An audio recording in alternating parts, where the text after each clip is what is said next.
ನಲ್ಲ ಎನ್ನಲೆ ನಿನ್ನ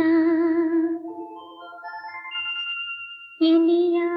ಎಂದು ಕೂಗಲೆ ನಿನ್ನ